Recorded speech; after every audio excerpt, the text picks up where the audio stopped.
Hi అండి, నేను మీ Deepthi. Welcome back to mom's kitchen. అందరు ఎలా ఉన్నారండి? నేనైతే చాలా చాలా చాలా బాగున్నాను. నేను రీసెంట్గా ఒక రెసిపీ అయితే అప్లోడ్ చేశాను కదండి, నల్లేరు పచ్చడని. ఆ నల్లేరు వల్ల బెనిఫిట్స్ ఏంటో కూడా చెప్తానన్నాను కదా, మీకోసమే ఈ వీడియో స్పెషల్గా చేస్తున్నానండి. నాకు తెలిసిన వాటిలో అలాగే నేను కనుక్కున్న వాటిలో కొన్ని అయితే చెప్తానండి. నేను దీనివల్ల బెనిఫిట్స్ ఏంటని నాకు తెలిసిన వారిలో కొంతమందిని అయితే కనుక్కున్నాను. ఆ బెనిఫిట్స్ అన్ని చెప్పేస్తాను, వినేయండి. ఈ నల్లేరు మొక్కని మనం ఎక్కువగా పల్లెటూరులో చూస్తూ ఉంటాము. ఎక్కువగా దట్టమైన మొక్కలున్న ప్రాంతంలో వస్తూ ఉంటుంది. అలాగే చెరువు గట్టుల మీద కూడా వస్తూ ఉంటుందండి. ఈ నల్లేరు రసాన్ని మనం తాగడం వల్ల జలుబు, దగ్గు లాంటి సమస్యలు అయితే పోతాయంటండి.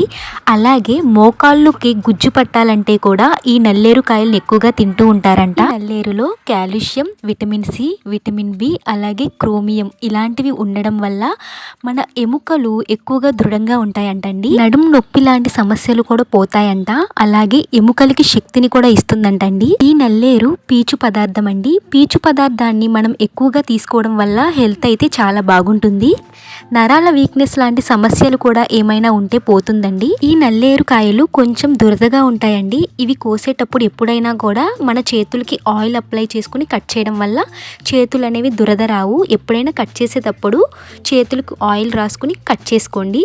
అలాగే ఎక్కువగా పచ్చడికైతే లేత నల్లేరు కాయలు యూజ్ చేయడం మంచిదండి. లేత నల్లేరు కాయలు యూజ్ చేయడం వల్ల పీచు అనేది కొంచెం తక్కువగా ఉంటుంది. మనం తినేటప్పుడు కూడా కొంచెం మంచిగా ఇష్టంగా తింటాము. పచ్చడికైతే నల్లేరు కాయలు మాత్రమే కాదండి, ఆకులు కూడా చాలా యూజ్ అవుతాయి. ఆకులు కూడా వేసుకుని పచ్చడి చేసుకోవచ్చు.